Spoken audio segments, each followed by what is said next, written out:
Welcome friends to the कैमरा.com channel. और आज के इस वीडियो में हम बात करने वाले हैं R10 के सैम्पल इमेजेस की। तो चलो देखते हैं कि इनके सैम्पल इमेज में कितनी डिटेलिंग्स हमें दिखती हैं और क्या हम इससे इम्प्रेस हो पाते हैं या नहीं। I have already done a small analysis of R7 camera. वो वीडियो आपने नहीं देखी तो आप देख लेना, मैं उसके लिंक डाल दूंगा डिस्क्रिप्शन में। Now let's begin with the R10, but before that as usual like करना मत भूलना, सब्सक्राइब करना नहीं भूलना। We need your likes and subscribe. Now let's move on. यहाँ पर सबसे पहले इमेज पे हम क्लिक करते हैं और देखते हैं कि इसके साथ में इस डिटेलिंग्स की क्या हाल है। So let's see the full size. सबसे पहले हम सेटिंग्स पर नज़र डाल लें और यहाँ पर अगर आप देखोगे तो भाई जिसने खींचा है क्रिस निकोल्स ने, सबसे पहले उनको क्रेडिट दे दे कि भैया आपने खींचा है। कैमरा यूज़ हुआ है R10, लेंस जो यूज़ हुई है 100 to 500 mm की, वही मोस्टली जो R7 में भी यूज़ करी थी डिजिटल फोटोग्राफी रिव्यू की टीम ने। And the lens cost somewhere around 2 lakh से ऊपर ही इसकी कॉस्ट भाग जाती है। L सीरीज़ की लेंस है। तो भैया कैमरा अपना R10 है, यू शुड अंडरस्टैंड, जो कि 80,000 में इसकी बॉडी अवेलेबल है और लेंस इस पर यूज़ हो रही है 2 लाख प्लस की। So this is not so good situation. भैया आप किट लेंसेज के साथ काम करो। हर बार मैं कहता हूँ कि आप एक ऐसी सुपरफिशियल एक्सपेक्टेशन को जगा देते हो व्यूअर्स के साइड पे कि भैया ऐसी इमेज सारे लोगों की आएगी। इवन आफ्टर दैट चलो देखते हैं कि चलो बाकी सेटिंग्स क्या है। 343 mm पे खींचा गया है, अपर्चर को 5.6 पे रखा गया, ISO भी 1250 है, शटर स्पीड भी सेम है। चलो बहुत अच्छी बात है। कहीं ऑटो मोड पे नहीं क्लिक कर रहे थे ये इमेज, पता नहीं। चलो आगे बढ़ते हैं, देखते हैं इमेज में डिटेलिंग्स कैसी। देखो इमेज में डिटेलिंग्स बहुत उम्दा क्वालिटी की, बहुत ज़बरदस्त डिटेल्स दिख रही है। या इसमें एक एक्सटर्नल लाइट भी उन्होंने यूज़ करी है। मे बी R10 में आपको पता है बिल्ट इन फ्लैश है, शायद उस फायर कर दिया हो या क्या पता नहीं। बट या यहाँ पर एक एक्स्ट्रा सब्जेक्ट के ऊपर लाइट भी डाली गई है। बट इवन दो आप देखोगे कि यहाँ पर डिटेलिंग्स की कोई कमी नहीं है। जैसे R7 में हमें एक कॉमन प्रॉब्लम लग रही थी, इसमें पहली इमेज हमने खोली तो यहाँ पर देखो R7 में क्या था ना, इनिशियली पहली इमेज में हमने खोली थी वो डिटेल्स उतनी नहीं दिख रही थी, तो थोड़ा सा डिसअपॉइंटमेंट सा फील हुआ था। बट यहाँ पर हमने पहली इमेज खोली, इतना हाई अमाउंट में डिटेल हमें दिख रहा है that I am really impressed कि भैया देखो है 24 MP की पिक्सल की सेंसर, 24 मेगापिक्सल्स की, बट रिजॉल्विंग देखो पिक्सल टू पिक्सल की क्लैरिटी कितनी ज़्यादा है यहाँ पे, कितनी अच्छी डिटेल्स निखर के हर एक फेदर्स की डिटेल में यही कह रहा था। आप आई होप कि कई लोग शायद नहीं समझ पाए हो कि प्लास्टिक की बॉडी नहीं दिखनी चाहिए। अगर आप किसी जिंदा चीज़ को खींच रहे हो, उसमें टेक्सचर है स्किन पे, आइदर ह्यूमंस की टेक्सचर है या बर्ड्स के फेदर है, वो विजिबल होनी चाहिए ना। ऐसा नहीं कि कोई प्लास्टिक के मॉन्यूमेंट आप पिक करो कैप्चर करो। तो यहाँ पर you see yourself the level of details available, तो बहुत अच्छी बात है। और ISO नहीं कि बहुत आप बेस ISO पे ले रहे, इट्स 1250 ISO, ठीक है। 1250 पे भी नॉइस नहीं है, बहुत अच्छी डिटेल्स दिख रही है। आई am really impressed with this camera. और अब आगे बढ़ते हैं, दूसरी इमेज को देखते हैं। इसमें तो बहुत ज़्यादा मैं इम्प्रेस हुआ हूँ पहली इमेज को देख के। The level of details I am able to see in this particular image, ठीक है। चलो अब दूसरी इमेज को देखते हैं। ये है दूसरी image, kind of A sports mode, ठीक है। एडवर्टाइज करा जा रहा है। Let me clear one thing कि R3 की तरह सिस्टम है। कई लोग आकर मुझे कमेंट भी दे रहे हैं कि सर आपने स्पेक्स रिव्यू में बोला नहीं कि R3 की तरह की एफ सिस्टम है। R3 की तरह की एग्जैक्टली एफ सिस्टम ये नहीं है, यू हैव टू अंडरस्टैंड। क्यों? क्योंकि इसमें स्टैक्ड CMOS सेंसर नहीं है, कन्वेंशनल CMOS सेंसर लगा। आप 30 FPS दे दो, किसी में 23 FPS दे दो, ये अलग बात है। आप दे रहे हो अलग, बट वो आप सॉफ्टवेयर सब सारे डाल दे रहे हो। बट यहाँ पे कन्वेंशनल CMOS सेंसर है, तो इसकी रीड आउट स्पीड जो है कम रहती है अपने स्टैक्ड CMOS सेंसर से।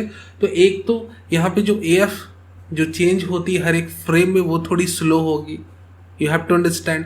सेकेंड चीज कि रोलिंग शटर्स थोड़ी बहुत ज़्यादा दिखेगी, नॉट एग्जैक्टली एज R3, उससे डायरेक्टली कंपेयर कर देना मुनासिब नहीं होगा। It's conventional CMOS sensor based cameras, इनकी कैटेगरी अलग है, R3 की कैटेगरी अलग है। मिक्स मैच ऑफकोर्स उन्हें बेचना है, एडवर्टाइज करना है, वो कहेंगे ही।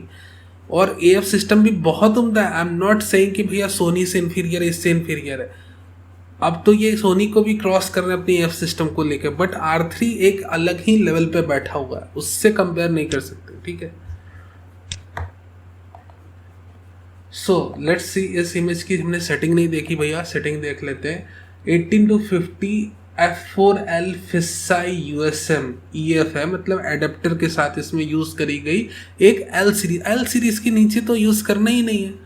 ये अजब हाल है यार, एल सीरीज को हाथ से छूटती नहीं इनकी एल सीरीज। चलो एल सीरीज में ही देख लेते हैं, बाकी सेटिंग्स क्या देखना, बाकी तो ठीक ही है। 50 mm पे बंदे ने खींची, देखो फेस कितनी सॉफ्ट आ गया इनका, it's like a rubber doll. So face में कोई डिटेल्स नहीं है, यानी कि कैमरे ने फेस पे फोकस करना चाहिए था, कैमरे ने कर दिया फोकस इनके हैंड्स पे। हैंड्स की जो डिटेल्स रहती है, स्किन की टेक्सचर काफ़ी अच्छी से विजिबल है, हेयर्स को आप देख सकते हो। सो लिटरली ऑफकोर्स बहुत ज़्यादा विजिबिलिटी नहीं, बट यहाँ पर डिटेल एक अच्छे अमाउंट में available. Let's see the shutter speed की किस शटर स्पीड पे इन्हें पिक किया गया है। So we have a shutter speed of 1/1250th of a second. अच्छा है भाई, अच्छा है। ऑफकोर्स मिस कर गया फेस पे। अब जैसे मैं कहता हूँ, ऐसी पिक्स को सैम्पल इमेजेस में मत डालो, ऐसी पिक्स को सैम्पल इमेजेस से दूर रखो जहाँ पर आप कि कैमरे की कुछ एक इश्यूज दिखे, या जो खींचने वाले फोटोग्राफर उनकी स्किल्स दिख जाए कि भैया कुछ एक कमी रहेगी, तो ऐसी इमेजेस को मत डालो। फिर भी देखो फोकस शिफ्ट हुआ है, हैंड्स पे आया, हैंड्स की डिटेल्स इसने बहुत बेहतर तरीके से कैप्चर कर ली है। तो ये एक चीज़ बहुत अच्छी दिख रही है इस कैमरे की, जहाँ पर भी इसकी फोकस पॉइंट जा रही है वहाँ की डिटेल्स ये ग्रैब कर ले रहा है। This is very good thing, this is amazing thing with the R10 camera. 24 MP की सेंसर है और बहुत अच्छी तरीके से ये ग्रैब कर रहा है। एलिगेटर्स आई, अब देखो क्रिस निकोल्स ही हैं मेजरली ये खींच रहे हैं। DP digital photography 2 lakh plus की लेंस भैया, 100 से 500 mm की। 500 mm मतलब पूरी जूम निकाल दी इस लेंस की। 1/400th of a second, it's against the rule. तो जा सकते हैं क्योंकि लेंस के अंदर खुद की IS है, तो ये कैमरा उतना झेल लेगा, ठीक है। और यहाँ पर ISO देखोगे तो 6400 है, अपर्चर 7.1 है। 6400 ISO पे इमेजेस को खींचना बिल्कुल भी मुनासिब नहीं है, खासकर आप किसी कैमरे की सैंपल इमेजेस दिखा रहे हो यूजर्स को। एक अंदाज हो जाएगा कि भाई हाँ चलो 6400 में कैसा खींचता है, तो ऐसा खींचता है, जिसे हमें इससे मिलता है, क्लू मिलता है कि हमें कभी भी इसे 6400 पे यूज़ नहीं करना है। डिटेल्स कैप्चर करने की कोशिश करी जा रही है, बट डिटेल्स आर फजी और उतनी अच्छी तरीके से डिटेल्स आपको नहीं दिखेंगे। कलर्स वाश्ड आउट, कलर भी प्रॉपर तरीके से नहीं हुआ। 6400 ISO पे आप क्या ही एक्सपेक्ट करोगे। सो नो कि भैया आप ऐसी इमेजेस ना ही खींचा करो, ना ही दिखाया करो। सैम्पल इमेजेस की बात चल रही है, थोड़ा सा एक डिसेंट ISO रेंज के अंदर काम करो, ठीक है। जहाँ तक ISO में क्लियरिटी रहे, जहाँ तक डिटेल्स कैप्चर करे, जहाँ तक लॉस ऑफ डिटेल्स नहीं आ रही, उस ISO तक को सैम्पल इमेजेस में डालो, दैट वुड बी बेटर, ठीक है। अब ये क्या ही टेक्सचर डाल दिया इन्होंने इसको, मैं क्या देखो, मोर देन नॉर्मल है। तो जैसे आप अपने क्लास 2-3 के बच्चे को डाल दोगे, ये किट लेंस के साथ इन्होंने खींचा, 18 to 150 mm किट लेंस के साथ। मे बी दे वे आर ट्राइंग जूम और समथिंग लाइक दैट, बट इतनी बेसिक इमेजेस पे मैं कुछ एनालिसिस नहीं करने वाला। And this is again a very flat image. Of course देखो APS-C सेंसर से एक एडवांटेज होती है कि भैया जो एक लेवल ऑफ डायनेमिक रेंज यहाँ पे ढंग की दिख रही है, ऐसा नहीं कि कुछ एक बहुत ही ओवर एक्सपोज है, अंडर एक्सपोज है। तो इसमें भी कोई बहुत ज़्यादा बात करने लायक ये इमेज है नहीं उतनी। इट इज़ गुड, कैप्चर अच्छी तरह की कंपोजिशन है, बाकी सारी चीज़ें गुड, बट यहाँ पे डिटेल्स डिग आउट करने वाली कोई बात नहीं है। And finally we have one image. और आपको पता होगा R7 में हमने कई सारी इस तरह की इमेजेस देखी थी जहाँ पर हमें प्लास्टिक की बॉडी की फील आ रही थी। Let's see the specs first. 100 to 500 mm की लेंस इनकी फेवरेट लेंस जो है, एंड ऑफ कोर्स 420 mm की फोकल लेंथ पर कैप्चर करा गया। 1/500 of a second shutter speed को रखा गया है। ISO 320 है एंड एक्सपोजर की वैल्यू आप देख रहे हो। बाकी सारी चीज़ें आप जो देखना आप देख सकते हो उसमें। Let's zoom in the image और यहाँ पर क्वालिटी को देखते हैं किस तरह की क्वालिटी है। So we have the image in our front and just see the enormous amount of detail. आप इनॉर्मस अमाउंट ऑफ डिटेल को यहाँ पर विटनेस कर रहे हो। इतनी ज़्यादा क्लियरिटी भैया, इतनी ज़्यादा डिटेलिंग्स यहाँ दिख रही है। फेदर्स को देखो, फेदर्स की टेक्सचर को देखो। अब देखो हर एक फेदर में टेक्सचर तो नहीं दिख रहा है, but I am going to say more then 60% to 50% यहाँ पर हमें फेदर्स दिख रहे, जितनी भी वाइट पोर्शन है इस इंटायर इमेज की, जो कि बहुत ही अच्छी है भैया। इतनी अच्छी तरीके से इन्होंने कैप्चर भी करा है, और कैप्चर उन्होंने करा है साथ में कैमरे ने इतने अच्छे से इस पर्टिकुलर इंटायर जो कंपोजिशन को इसको अपने अंदर रिजॉल्व करा है इस कैमरे ने अपनी 24 MP की सेंसर के साथ। सो कहीं ना कहीं वाइल्ड लाइफ फोटोग्राफी अगर मुझे करनी, और लेट्स सी द ISO, किस ISO पे इतनी ज़्यादा ये कैमरा कैपेबल है डिटेल्स को रिजॉल्व। ISO 320, कोई बहुत ज़्यादा ये नहीं लेके गया ISO को, एक सबटिल रीज़न है ISO का, और यहाँ पर level of detail the camera is able to resolve. तो ये कैमरा मैं आपको बहुत बहुत ज़्यादा रिकमेंड करने वाला हूँ if you are into wildlife photography, if you are into portrait, if you are into wedding. देखो भैया 32.5 MP की कन्वेंशनल CMOS सेंसर लगा देना कोई बहादुरी नहीं, बहादुरी ये है कि एक 24 MP की सेंसर जो आपने लगाई है उसमें ऑफकोर्स माइक्रो लेंसेज की डिज़ाइन को अपडेट करा, और उसमें देखो the level of details the camera is able to capture. तो यहाँ पर R10 की डिटेलिंग्स के साथ मैं बहुत बहुत ज़्यादा इम्प्रेस हूँ किसी लेवल पे, एंड इतनी ज़्यादा डिटेल्स मैंने अभी R7 के सारे सैम्पल इमेजेस देखे, उस पर वीडियो भी बनाई, मुझे इतनी ज़्यादा डिटेल्स तो R7 की सैम्पल इमेजेस में नहीं दिख रही थी। हाई रेजोल्यूशन है तो हाई रेजोल्यूशन को उस हिसाब से खींचना पड़ेगा, उतनी ज़्यादा लाइट की व्यवस्था करनी पड़ेगी, ऐसा नहीं कि आपको बस बैठे बैठे सब मिल जाएगा।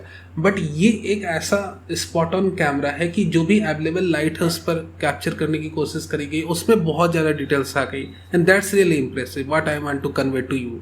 ठीक है, बात समझ आ रही है? बात आपने ये समझना है कि जिस सिचुएशन में आप हो उस समय आपने क्लिक कर लिया और उसमें जो लेवल ऑफ डिटेल आई बहुत ज़्यादा आ गई, and that what actually impress me. इसके बाद की इमेज में एक और देख लूँ भैया, चलो ये देखते हैं। क्रिस निकोल्स ने इसे खींचा है of course the same lens, the 100-500 343। सो यहाँ पर देखोगे कि ISO जो है बहुत ही सबटिल है, 125 पे है, और shutter speed 1/640 of A second है। तो चलो थोड़ा जूम करके देखते हैं इमेज का हाल। सो आप इस इमेज को भी जूम करके देखो, यहाँ पे भी लेवल ऑफ डिटेल्स आपको बहुत बहुत ज़्यादा दिखेगी। आइस पे खासकर सब्जेक्ट के फेदर्स को अगर आप जज करना चाहोगे, फेदर्स में भी बहुत ज़्यादा डिटेलिंग्स है। सो अगेन मैं यही कहूँगा कि भाई मैं R10 की जो इमेजेस हैं उससे बहुत बहुत ज़्यादा इम्प्रेस हूँ किसी न किसी लेवल पे, क्योंकि यहाँ पे जो लेवल ऑफ डिटेल मुझे दिख रहा है फेदर्स पे, कि बिल्कुल भी कोई प्लास्टिक की फीलिंग नहीं, कोई प्लास्टिक की बॉडी नहीं, टेक्सचर बहुत अच्छी से उभर रहा है, 3D इमेजेस आपको यहाँ पर दिख रही है, डेप्थ दिख रही है एक एक फेदर के अंदर, if you are viewing at 100% scale. So I am really impressed with the R10 sensor. R10 sensor भले ही आपका एक अफोर्डेबल कैमरा, भले 24 MP के सेंसर लगी, बट लेवल ऑफ डिटेल्स भी तो देखना है कि भैया कौन कितने अच्छी तरीके से रिजॉल्व कर रहा है अवेलेबल सिचुएशन में। मे बी कि भैया एक फोटोग्राफर जो है वो आपके कैप्चर नहीं कर पा रहे हो, या कोई स्किल्स की इश्यू हो, या सिचुएशन की इश्यू, या सब्जेक्ट की इश्यू, लाइट की इश्यू, वो अलग बात है। But at the time I am seeing this particular image, यहाँ पर लेवल ऑफ डिटेल्स बहुत ज़्यादा दिख रही है। सो ऑफकोर्स अभी हमें वेट करना पड़ेगा फाइनल स्टूडियो टेस्ट की, जब आ जाते हैं डिजिटल फोटोग्राफी रिव्यू के अंदर ये सारे इमेजेस। तो हो सकता है अगर आप कहोगे तो मैं एक बार फाइनल एक दूसरे से कंपेयर करके भी बता दूंगा। बट इन ओपन सिचुएशन, इन दोनों ओपन सिचुएशन में जब प्रोफेशनल फोटोग्राफर्स खींच रहे हैं अपने R7 कैमरे से, R10 कैमरे से, तो under uncontrolled environment, it's better to say under uncontrolled environment, R10 is able to capture more details compared to R7। एक uncontrolled light environment के अंदर R10 की परफॉर्मेंस मुझे थोड़ी ज़्यादा उम्दा लग रही है। The ability to capture details is bit more compared to R7 camera। I don't know the exact reason, maybe due to the smaller pixels, higher resolution sensor। यहाँ पर R7 जो है उतनी उम्दा तरीके से टेक्सचर, स्पेसिफिकली स्किन टेक्सचर या feathers की डिटेल नहीं उठा पा रहा, बट यहाँ R10 बहुत अच्छी तरीके से काम कर पा रहा है। सो जो भी मैं कह रहा हूँ, मैं अभी जो देख रहा हूँ उसके हिसाब से कह रहा हूँ। एंड ऑफ कोर्स हर एक का अपना अनुभव अलग होता है, हर एक की अपनी एनालिसिस अलग होती है, हर एक का अपना ओपिनियन अलग रहता है। हो सकता है आपकी कुछ एक और रहे यही इमेज को देखकर, और आपका कुछ एक अलग ओपिनियन बने इन सारे सैम्पल्स को देख के, वो अलग बात है। But what my opinion is, what my analysis is, I am sharing it with you। So this is all about the R10 sample images। बहुत ज़्यादा देखना नहीं है। और of course कैनन USC की साइट को मैंने इस बार दरकिनार करा, क्योंकि यहाँ पर वो फुल साइज इमेजेस को नहीं दे रहे हैं। They are giving us images in a limited portion, और इस पोर्शन की इमेज को एनालाइज करके कोई फ़ायदा नहीं जब तक आपके पास फुल साइज इमेजेस नहीं रहती है। डिस्पाइट ऑफ दैट यहाँ पर आप देखोगे कि Of course, they are using the 85mm f2 micro lens, the 18 to 150 kit lens, and again यहाँ पर बहुत बारी उन्होंने किट लेंसेज को यूज़ करा है, एंड पता नहीं क्यों अगर किट लेंसेज को यूज़ करा है, अगर क्वालिटी अच्छी है तो इन्हें फुल रेजोल्यूशन हमें दे देना चाहिए था कि भैया हम इसे प्रॉपर तरीके से एनालाइज कर लें। इन फर्स्ट लुक ये तो काफ़ी अच्छा दिख ही रहा है, बट या इतनी साइज़ की इमेजेस सोशल मीडिया हैंडलर्स के लिए काफ़ी अच्छी रहती है, जो इंस्टाग्राम में इमेज शेयर कर रहे हैं, फेसबुक में फुल साइज इमेजेस वो हमें प्रोवाइड कर देते तो हम इसकी बहुत अच्छी तरीके से एनालिसिस कर लेते। अनफॉर्चुनेटली R10 की full size sample images available नहीं इस वक्त। From digital photography review it's available, और वहाँ पर जो इमेज क्वालिटी वो काफ़ी ज़्यादा इंप्रेसिव है R10 की। So this was the short analysis today for the R10 image quality. I hope you like this video अच्छा लगा तो लाइक करना नहीं भूलना है, नए हो तो सब्सक्राइब भी कर लो for future updates, live news and rumors, and thank you again very much for watching this video.